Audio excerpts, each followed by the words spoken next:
রাতের গভীরে যদি ঘুমটা ভেঙে যায় তাহলে আমার ঘুমটা ভাঙিয়েছেন কে বলুন? যা কিছু হয় কার পক্ষ থেকে হয়?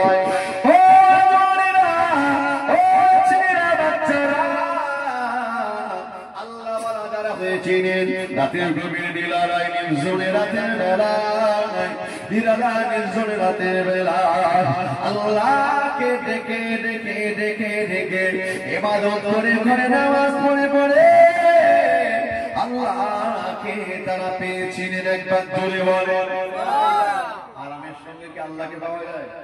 বলুন আল্লাহ ওয়ালা যারা নিরালায় নির্জনের জায়গা থেকে রাত্রে গভীরে ঘুমটা ভেঙে গেলে আনন্দ পায়। আল্লাহ এই সুযোগে তোমাকে একটু ডাকতে পারবো। আল্লাহ কোনো জ্ঞান নেই, কোনো ব্যাঘাত নাই। ঠিক না ভুল বলে ইবাদত করতে দিনের বেলা কোনো ব্যাঘাত ঘটে যায়, মাহবুব এই রাতে তোমাকে ডাকতে আমার মনটা ভরে যাবে। দরুদ শরীফ আল্লাহুম্মা সাল্লি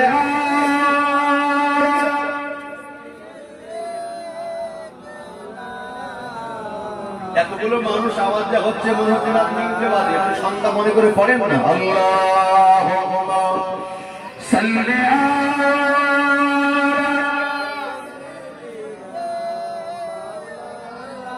মাশাআল্লাহ, খুব ভালো লাগছে। ওয়া আলা আলি ও বেরহমতে আল্লাহ নবী নূরে মুজারসা সাহাবীরা আতর বানাই ওই নবীদের গান। একবার জোরে হবে না সুবহানাল্লাহ? চিল্লে বলা যাবে না? আমার পাশে ঘাম হয় দুর্গন্ধ সুগন্ধ, সুগন্ধ নয় আমাদের শরীর দুর্গন্ধ। নবী পাকের শরীরে ঘাম ছিল মিশকে একেবারে চেক করে বোঝায়। সাহাবায়ে কেরামেরা খালি শিশির বোতলে রাসূলের দরবারে যেতেন, ইয়া রাসূলুল্লাহ আপনার শরীর পাচিনা ঘামটাকে ভরে দেন না হুজুর। কি হবে গো হুজুর? আতর লাগবে না, আতর শুধু আমরা মাখতে চাই। একবার জোরে বলি সুবহানাল্লাহ। ও গরমতে আল্লাহ নবী নূরে মুজারসা সাহাবীরা আতর বানাই ওই নবীদের ঘাম। চিনো মানো জানো কেমন আমার নবীজি, জাগার পাগল চন্দ্র সূর্য তারকারাজি, বাবা আরো সুম্বানি সুন্দর কাহিনী জান্নাতের রুমে রুমে লেখা নবীর নাম। আরেকবার বলতে হবে সুবহানাল্লাহ, একটু মন খুলে হবে না? রহমতে আল্লাহ নবী নূরে মুজারসা সাহাবীরা আতর বানাই ওই নবীদের গান। আল্লাহুম্মা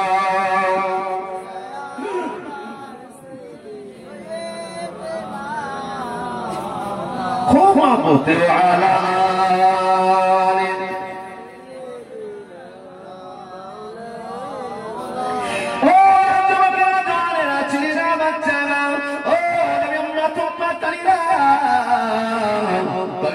দেখতে পাওয়া যায় আল্লাহর বান্দাদের যদি ঘুমটা ভেঙে যায় একটু মনে মনে করে আমার আল্লাহ পাক তিনি আমার ঘুমটা ভাঙিয়ে দিয়েছেন। এটাই তো মাধ্যম সুযোগ আল্লাহর সাথে সম্পর্ক তৈরি করবার। যুবকেরা রে উঠে মারে উঠে মারে, ও জওয়ানেরা, বিবি ঘুমায়, বাচ্চা ঘুমায়, ছেলে মেয়ে ঘুমায়, প্রতিবেশী ঘুমায়, কিন্তু আমার আল্লাহ বান্দা বান্দিদের জন্য জেগে আছেন। একবার জোরে বলে উঠে গিয়ে ওযু করে নিয়ে আল্লাহর ইবাদতে মশগুল হয়ে যায়। 2 রাকাত 4 রাকাত 8 রাকাত 12 রাকাত আপনার ক্ষমতা অনুযায়ী আল্লাহ নামাজ আদায় করে না, নফল নামাজ পড়ে না, তাহাজ্জুদ নামাজটা আদায় করে না, আল্লাহ নারাজ হয়ে যায়। ও জওয়ানেরা, আল্লাহ বলছে বান্দারে উদউনি আস্তাজিব লাকুম, ডাকার মতো বান্দা যদি আমাকে ডাকে আমি আল্লাহ ওই ডাকে সাড়া না দিয়ে থাকতে পারি না। একবার জোরে বলেন, বলা যাবে না?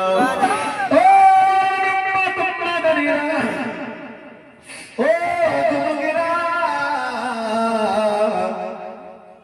আল্লাহকে ভুলে যাবেন না। আপনার কি সমস্যা রয়েছে আমার মাবুদকে আপনি জানিয়ে দেন। আমার মাবুদ পর আপনার তামাম সমস্যার সমাধান করে দিতে। আল্লাহ বলছে বান্দা পাঠিয়েছে আমি আল্লাহ, দায়িত্ব আমার বান্দা, ক্ষমতার আমাকে ভুলে যাস না।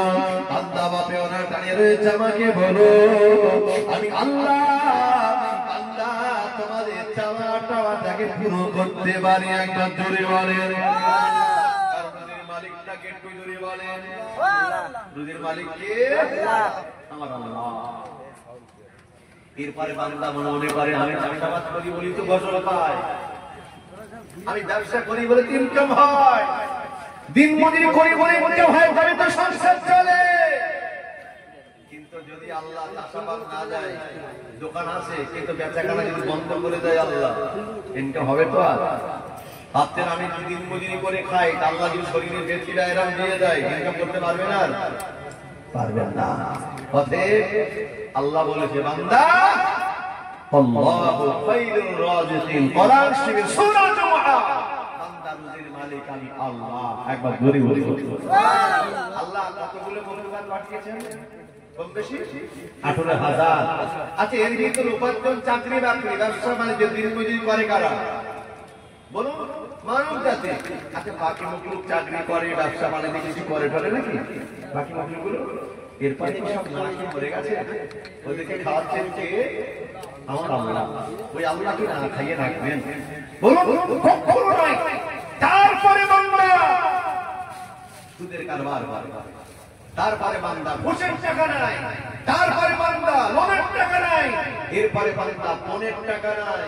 এরকম বান্দা আছে না? না। এই হারাম মাল খেয়ে আবার আল্লাহ ডাকতেছে মসজিদে গিয়ে, আল্লাহ বাবরি মসজিদ তো নিয়েছে, এখন আমার কাছে মসজিদ দেবে বলতেছে। আল্লাহ বলছে তুই মাথা খো, কপাল ফাটা, রক্ত ধরা, আমি দোয়া কবুল করবো কিনা ভাববো, কারণ তুই খেয়েছিস তো হারাম আর ডাকতেছিস আমার।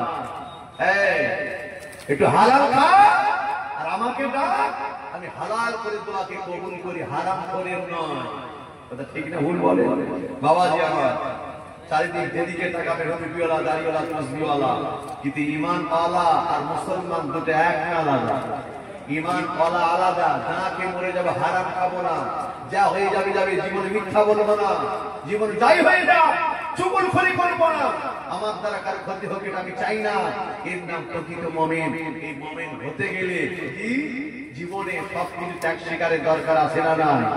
যারা জিন্দেগি ত্যাগ স্বীকার করেছে, কষ্ট স্বীকার করেছে, জিন্দেগিতে ক্ষতি স্বীকার করেছে, এরাই তো প্রকৃত মুমিন হতে পেরেছে। ঠিক না? হলো যে আপনি কি ভাবছেন আল্লাহ আমার এই মসজিদটা নিয়ে নেবে, আজ মাদ্রাসা নিয়ে নেবে, কবরস্থান নিয়ে নেবে?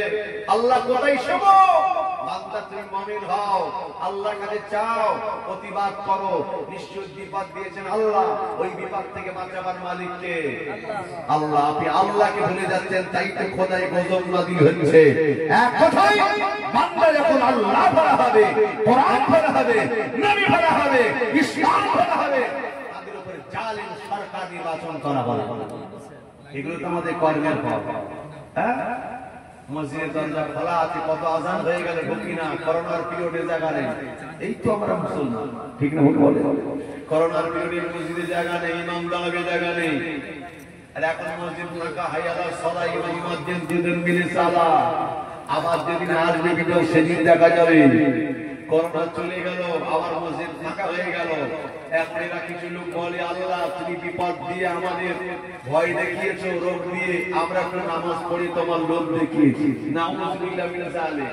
আচ্ছা নামাজ পড়ে আল্লাহ লোভ দেখিয়েছে, ভাবতে পারেন নামাজ পড়লে কি আল্লাহ কি বিরাট লাভ কিছু হয়েছে বলে মনে হচ্ছে? যদি নাই বা পড়ি আল্লাহ কি কোনো ক্ষতি ক্ষতি হবে? আল্লাহ দুটো রাস্তা রেখেছে, একটা জান্নাত একটা জাহান্নাম। আল্লাহ আমাকে পাগল মেরু উল্লাস করেনি, চতুষ্পাদ প্রাণী করেনি।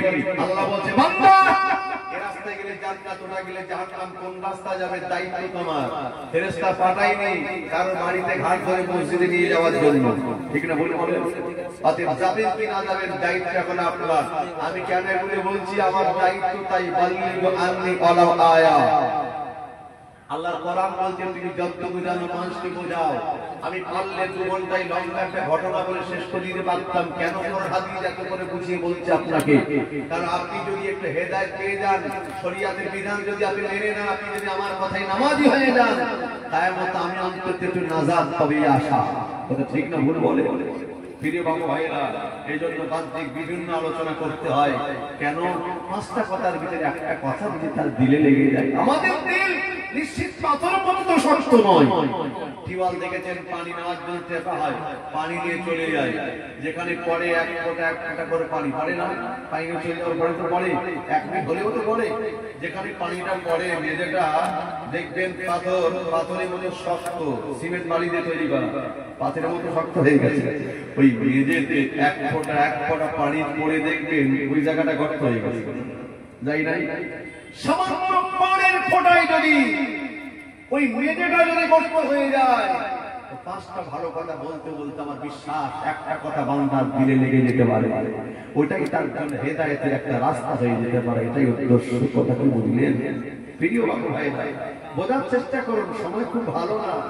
এখন মসজিদ খোলা আছে, আপনি জান না, অন্যান্য দিকে মসজিদ গুড়িয়ে দিচ্ছে, ভেঙে কবরস্থান তছনছ করে দিচ্ছে, আর আপনি খালি ভাবছেন আমি ভালো আছি। চিন্তা কোথায়? সময় এসে গেছে, আর উপায় নাই। ইমাম সাহেবরা ডেকেছে, আলেমরা ডাকছে, আপনি আসছেন না, তো মসজিদ রেখে আল্লাহকে আল্লাহ বলছে দে গুড়িয়ে দিয়ে। হুকুমটা কার? আল্লাহ হুকুম আছে না নাই? যে আপনি তো মসজিদে যান না, মসজিদ চিন্তা বিরাট করে আমার লাভ কি? মাদ্রাসা আছে, ছাত্র দেওয়ার লোক নেই, এরপরে দেয়ও না, আবার বিরোধিতা করে। এরা মুসলমান আছে না নাই? নির্লজ্জ মুসলমান। যেখানে দিন জিন্দা হয়ে যায় সে মাদ্রাসা বিরুদ্ধ করো, তুমি কিসের মুসলমান? তোমার দিন হচ্ছে একজন দিনের দুশমন, নবীর দুশমন। মাদ্রাসার বিরুদ্ধে যদি করো, শুনে রাখো সময় আমাদের বড়ই খারাপ, দেয়ালে পিঠ থেকে গেছে, মাথার কোনো রাস্তা নাই। এই জন্য এখন আল্লাহ ছাড়া আমাদের কেউ নাই। ঠিক না ভুল বলে? এ আমার সে আমার কেউ নাই, কেউ নাই, একমাত্র আল্লাহ। মান কানা লিল্লাহি কানা আল্লাহু লাহু। বান্দার সময় এসেছে, আল্লাহ হয়ে যাও, নিশ্চয় আল্লাহ আপনার হেফাজত করে নেবে। একবার জোরে বলুন আল্লাহ হওয়া দরকার আছে না নাই? যে আর ভারতবর্ষ জমিনে কোটি কোটি মুসলমান, এরপরে আমরা চিন্তিত, এরপরে আমরা ভীত সন্ত্রস্ত। আল্লাহ না জানি আমার দরগা, আমার মসজিদ, আমার মাদ্রাসা, আমার কবরস্থান আল্লাহ সবকে ছিনিয়ে নেবে। যেদিন ভারতবর্ষে একটা টুপিওয়ালা, দাড়িওয়ালা, তসবিহওয়ালা পাওয়া যায় নাই, একটা টুপিওয়ালা আল্লাহ পাঠিয়েছে। কজনকে পাঠিয়েছিলেন? নামটা বলুন। হাযা মাইনুদ্দিন চিশতি রাহমাতুল্লাহ আলাইহি। ভারতবর্ষের জমিনে দেশে কি করেছিলেন? দিনের দাওয়াত শুরু করেছিলেন। পিতৃরাজ কি বললেন? যাও ওকে বলে দাও এটা থেকে যেখানকার মানুষ চলে যেতে। দেখো বাবা, পিতৃরাজ বলে দাও আমি তার জমি জায়গা দখল করতে আসিনি, আমি তার সমাজ সম্পদ দখল করতে আসিনি, আমি তো আমার ইচ্ছা আসিনি। আমার মাবুদ, আমার মাওলা আমাকে পাঠিয়েছে, আমার হাবিব আমাকে পাঠিয়েছে, এজন্য এসেছি। নিশ্চিত তাদের হুকুম ছাড়া আমি ফিরে যাব না। একবার জোরে বলি সুবহানাল্লাহ। কি পাওয়া, কি ইমানের জাজবা! আজ কোটি কোটি মুসলমান, কিন্তু ইমানের পাওয়ার বলে কিছু আছে? আসলে তৎকালীন মসজিদ গুলো ছিল কি কাঁচা, ইমান ছিল পাকা। আর আমার গ্রাম মসজিদ হয়েছে পাকা, কিন্তু ইমান হয়েছে কাঁচা। নওজোয়ান যুবকেরা, ছেলেরা, বাচ্চারা অতীতে দেখতে পাওয়া গেল আজ গরিবে নামাজি বলেছি রে পিতৃরাজের সৈন্যরা, শুনে রাখ জনীরা, প্রসঙ্গে এসেছে তাই একটু শুনিয়ে রাখলাম। আমি যাবো না, যেতে চাই না, আল্লাহ পাক পাঠিয়েছে, আল্লাহ হুকুম ছাড়া কিন্তু আমি যাবো না। অনেক ফকিরের বাবা শুনিয়ে রাখো, যদি না যাও তোমার প্রতিবাদ তার জুলুম শুরু হয়ে যাবে। ওরে ফকির বাবা রে, একবার চেয়ে দেখো, হাজার হাজার আমরা সেই নগর অস্ত্র শস্ত্র হাতে নিয়ে সশস্ত্র বাহিনী দাঁড়িয়ে গেলাম, একসঙ্গে আমরা ধ্বংস করে দেব, তোমার চারা ছিন্ন বিচ্ছিন্ন করে দেব। ওরে কি বলেছিলেন? ওরে পৃথিবীতে আমি তোমাদের ম্যান পাওয়ার থেকে ভয় করি না, আপনি অস্ত্র থেকে ভয় করি না, আমি তোমাদের পিতৃরাত্রি থেকে ভয় করি না, যার হাতে আছে আমি মঈনুদ্দিন প্রাণ, ওই আল্লাহ ব্যতীত কাউকে ভয় করি না। একবার জোরে বলে আমার বিশ্বের আল্লাহ ছাড়া আমি বলতে পারি না। তবে দাঁড়িয়ে যাও, আনকাদিল্লাহি কান আল্লাহ লাহু, বান্দা যদি আল্লাহ হয়ে যায়, আল্লাহ পাক তারই হয়ে যায়। আমি এখন বিপদে পড়ে আছি, একবার একটু আমার মাওলাকে একটাবার জানাতে চাই। হুজুর আমার দাঁড়িয়ে দাঁড়িয়ে এই হিন্দুস্তান জমিনে সর্বপ্রথম আযান শুরু করে দিলে, ধনী হুজুর আমার শুরু করে দিলে, হুজুর আমার প্রথম আযানে ধনী দিয়ে শুরু করে দিলে, যেই না আযান হয়ে গেল ওরা রহস্য করে বলতে লাগে, মনে হয় ফকির বাবা ভাইকে জাদু মন্ত্র পাঠ করিয়ে, এ ফকির বাবা কোন জাদু মন্ত্র টেকাতে পারবে না, এ শ্রীনগরের শোনা আমি জাদু মন্ত্র পাঠ করি না, আমি বান্দা যে আল্লাহ, আমি বিপদে আছি আল্লাহকে জানিয়ে দিলাম।